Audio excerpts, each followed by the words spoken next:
Hello বন্ধুরা, তো আজকে তো বিশ্বকর্মা পূজা, তোমরা সবাই জানো। তো আমি আজকে চলে গেলাম আমাদের পাশের বাড়িতে যেখানে বিশ্বকর্মা পূজা হয়, আর আমিও ওখানেই বিশ্বকর্মা পূজা করি। তো ওদের ঠাকুরঘরটা দেখো, আমি ওদের ঠাকুরঘরটা দেখাচ্ছি তোমাদেরকে, কতটা সুন্দর সুন্দর, খুব সুন্দর করে সাজিয়েছে। এখানে রাধা মাধব আছে, এখানে মহাদেব আছে, তারপর এখানে বিশ্বকর্মাকে খুব সুন্দর সাজিয়েছে। দেখো কি সুন্দর না লাগছে, তাই না? আর এখানে সবাই চলে এসেছে অঞ্জলি নেওয়ার জন্য।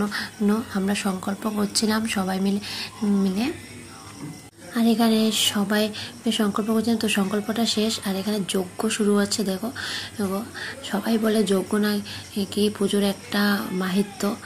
তো যজ্ঞটা খুব সুন্দর হয়েছে, আমি আপনাদেরকে দেখাচ্ছি। এই দেখুন, সবাই বলে, সব মুরব্বীরা বলে যে যজ্ঞটা নাকি খুব সুন্দর হয়ে উঠলে যে কোনো দেবদেবী পুজোটা পেয়ে থাকে। তো আমরাও এটাই মানি, এটা মেনেই আমরা পুজো করি সব সময়। তো কি সুন্দর হয়ে যজ্ঞটা হয়েছে, দেখুন আগুনটা ধাও ধাও করে জ্বলে গেল, খুব সুন্দর লাগলো। আজকে আপনারা কি কি করেছেন সেটা আমাকে কমেন্টে জানাবেন। তো আমি এখানে ঘরেও একটু পুজো করেছিলাম, ছোট্ট করে একটা ভোগ দিয়েছি, বিশ্বকর্মা ফটো বসিয়েছি, ঘর বসিয়েছি। তো এখানে আমি পুজোটা করে নিলাম।